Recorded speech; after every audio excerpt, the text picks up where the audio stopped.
3 minute के parts हैं। तो उसके बाद हम बात करते हैं स्क्वायर के बारे में बात करते हैं, फिर हम रेक्टेंगल के बारे में बात करते हैं। बैक टू बैक अब हम लोग को क्लास आप देंगे। आप लोग कंटिन्यू हमारे वीडियो में बने रहें। तो आइए हम लोग चलते हैं अपने क्लास की ओर। आइए हम लोग चलते हैं अपने क्लास की ओर। कल ट्रायंगल सारे हो चुके थे। आज हमें ये बताना है कि ट्रायंगल में कल 3 पार्ट बचे थे एंगल के according. Acute angle triangle, acute angle triangle, acute angle triangle बचा था और एक ऑब्ट्यूज बचा था, obtuse angle triangle, angle triangle बचा था और एक बचा था right angle triangle, right angle triangle. ठीक है भाई, ठीक है भाई, आ जाइए ध्यान से देखिए।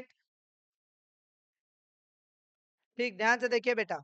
इसमें करना क्या है आप लोगों को, ज्यादा कुछ इसमें पढ़ने की जरूरत नहीं है आपको। इसमें बात अभी यहाँ पे एक्यूट एंगल ट्रायंगल है तो पेरीमीटर वही होगा, the sum of all side. इसका ऑब्ट्यूज एंगल ट्रायंगल का भी पेरीमीटर वही होगा, the sum of all side. Right angle triangle का भी perimeter the sum of all side और एरिया 1/2 बेस इंटू हाइट, सबका वही होगा।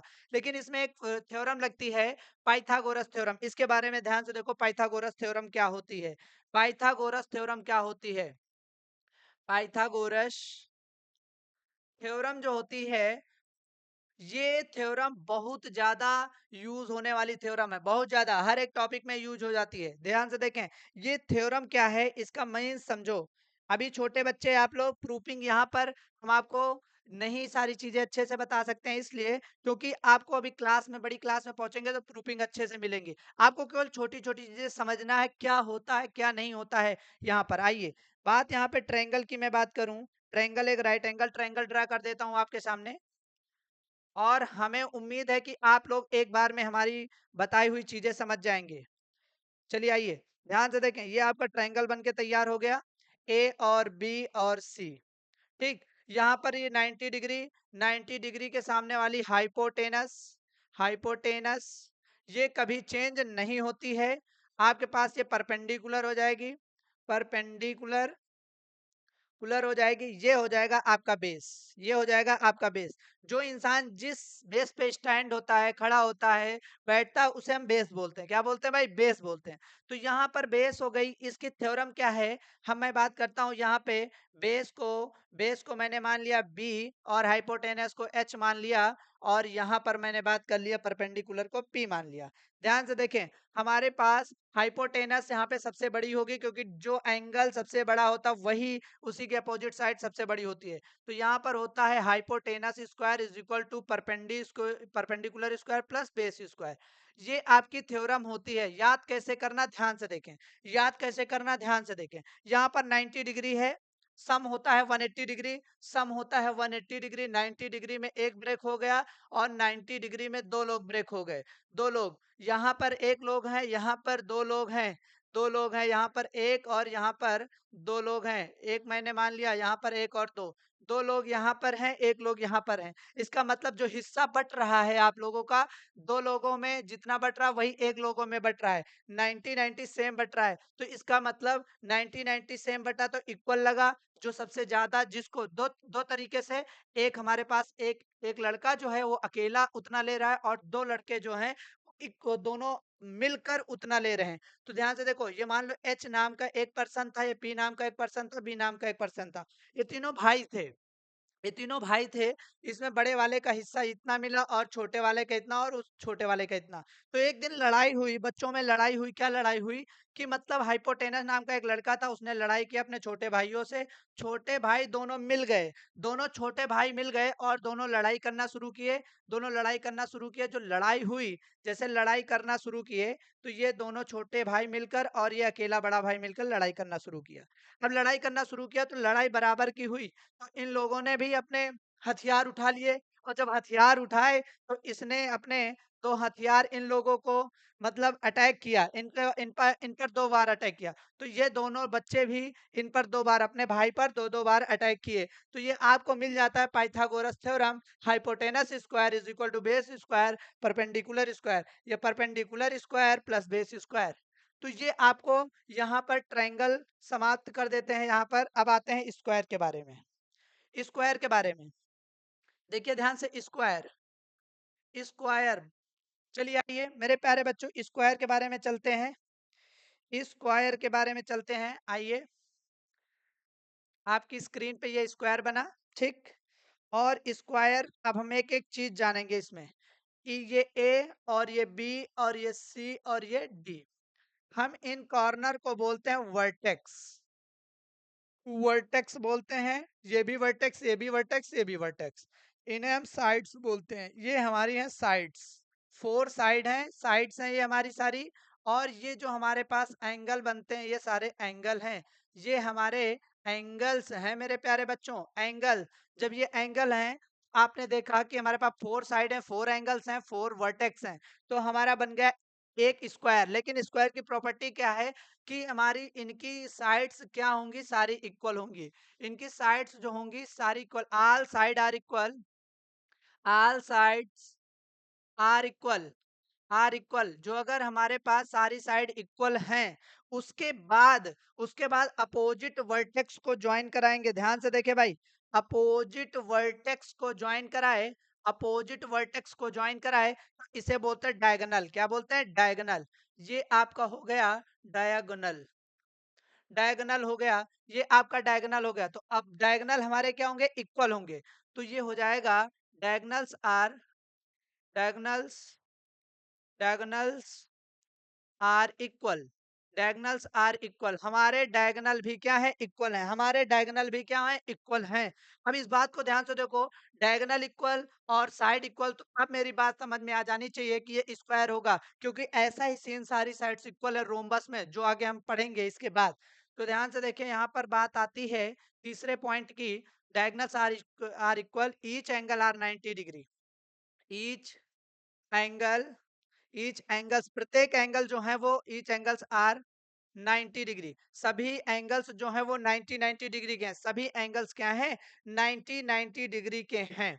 तो यहाँ पर मैं बात करता हूँ कि अपोजिट साइड, इनकी अपोजिट साइड इक्वल भी होंगी, ऑल साइड तो इक्वल हैं, अपोजिट साइड इक्वल भी होंगी, अपोजिट साइड पैरेलल भी होंगी। बात यहाँ पर ये है, ए बी, इसके बारे में देखिए ध्यान से, A B is equal to B C is equal to C D is equal to D A, ठीक। फिर मैं बात करता हूं एंगल के बारे में, मैं बात कर लूं, angle A is equal to angle B is equal to angle C is equal to angle D is equal to 90 degree.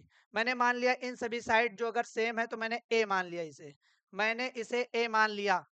जो अगर ये ए है तो ये ए होगा, ये भी ए होगा, और ये भी ए होगा, ये भी ए होगा। ए क्या है? यहाँ पर साइड है। ए क्या है मेरे प्यारे बच्चों? साइड हैं, ये साइड हैं। तो ध्यान से देखो, डायगोनल्स क्या है? डायगोनल्स इक्वल के बारे में बात कर रहा है, तो डायगोनल हमारे पास एक ए सी है इज इक्वल टू दूसरा बी डी डायगोनल है, ये दोनों इक्वल डायगोनल हैं, ये दोनों इक्वल डायगोनल हैं। आप ध्यान से देखें, आप ध्यान से देखें, ध्यान से देखिए, पेरीमीटर निकालना है तो कैसे निकालेंगे? पेरीमीटर के बारे में बात करना तो कैसे करेंगे? एरिया और पेरीमीटर चल रहा है, एंगल के बारे में अभी कुछ मैं बता इसलिए नहीं रहा हूं ज्यादा, क्योंकि एंगल्स की क्लास एंगल में पढ़ेंगे, और यहाँ पे एरिया और पेरीमीटर चल रहा है, तो एरिया और पेरीमीटर के बारे में बात करेंगे। तो यहाँ पर पेरीमीटर की बात करेंगे, जहां से स्टार्ट करे चलना, ए, फिर दूसरा ए, तीसरा ए, चौथा ए, जहां से चले थे वहीं पहुंच जाए। तो perimeter, perimeter of square ABC of square is equal to 4a। जैसे आपको अच्छे से सीखना तो ध्यान से देखो, a plus A plus A plus A, हमारे पास कितने a हो गए? 4a। a क्या है? 4 इंटू साइड, a क्या है? साइड। यूनिट, यूनिट, यूनिट, क्योंकि लेंथ है तो यूनिट ओनली यूनिट होगी। सेंटीमीटर में तो सेंटीमीटर, किलोमीटर में किलोमीटर, मीटर में है तो मीटर।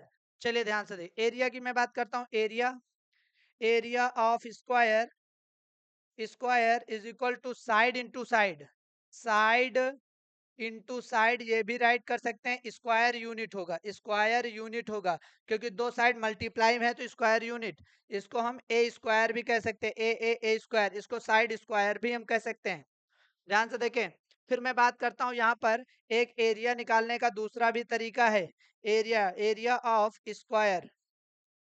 दूसरा तरीका क्या है? हमारे पास ये डायगोनल है, हमारे पास ये डायगोनल है, ये डायगोनल है और ये डायगोनल, दोनों सेम डायगोनल, मैंने एक को डी माना तो दूसरा डायगोनल भी क्या हो जाएगा, डी हो जाएगा। एक को मैंने डी माना तो दूसरा भी क्या हो जाएगा, डी हो जाएगा। तो फार्मूला हो जाएगा D into D by two, area निकालने का, square unit, square unit area का, डी इंटू डी, ये भी मिल सकता है आपको, D square by two, D square by two, D square by two भी मिल सकता है, मल्टीप्लाई करेंगे तो डी स्क्वायर बाई टू।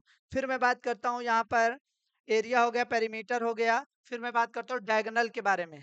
तो डायगोनल इसका बहुत शानदार है, ध्यान से देखिए, ये डायगोनल है क्योंकि दोनों डायगोनल इक्वल हैं।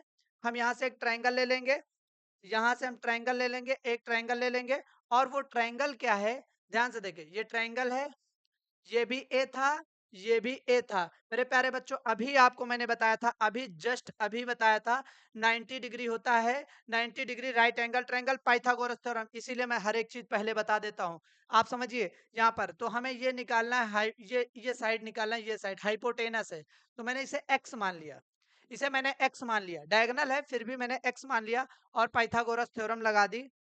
ध्यान से दीजिए, नेक्स्ट पेपर में देखिए, नेक्स्ट पेज में, जो अगर मैंने ये ट्रायंगल कट करके निकाल लिया, ये ए था, ए बी सी, ये ए था, और ये हमने एक्स मान लिया, इसकी फाइंड करना वैल्यू। अब ध्यान से देखिए, 90 डिग्री था, तो बाई पाइथागोरस थ्योरम मैंने अभी बताया, hypotenuse square is equal to perpendicular square plus base square. तो हाइपोटेनस क्या है, X square is equal to perpendicular क्या है, ए, तो ए स्क्वायर लगा देंगे, बेस क्या है, ए स्क्वायर, हमारे पास कितने बार ए है, A square, two A square, square हटेगा, रूट लग जाएगा, टू ए स्क्वायर, स्क्वायर एक ए बाहर आ जाएगा, ए रूट टू हो जाएगा। ये क्या था तुम्हारा, एक एक एक हमारे पास साइड है तो यूनिट हो जाएगा, यूनिट हो जाएगा, यूनिट। ध्यान से देखो, ये x जो मैंने माना था ये हाइपोटेनस है, लेकिन एक्चुअली में मैं आपको दिखा दूं, यही साइड जो थी, यही साइड जो थी डायगोनल थी। हाइपोटेनस तो थी ट्रायंगल की, लेकिन स्क्वायर की, ये डायगोनल है, तो डायगोनल है, तो मेरा डायगोनल क्या हो जाएगा, diagonal, diagonal of square, square is equal to A root two, A क्या है, यहां पर मैं इसको ये भी लिख सकता हूं, साइड रूट टू, या रूट टू साइड, यूनिट हो जाएगा, यूनिट हो जाएगा। चलिए ध्यान से देखें, ये इतनी आपकी यहां तक प्रॉपर्टी थी, फार्मूला थे, इतना आप लोगों को तैयार कर लेना है। चलिए, चलिए आइए, आज के लिए हम लोग इतना ही करेंगे। अब अगले क्लास में ट्रायंगल, रेक्टेंगल, रोम्बस, ट्रायंगल हो गया, स्क्वायर हो गया, रेक्टेंगल पढ़ेंगे, रोम्बस पढ़ेंगे। आज के लिए इतना, थैंक यू क्लास।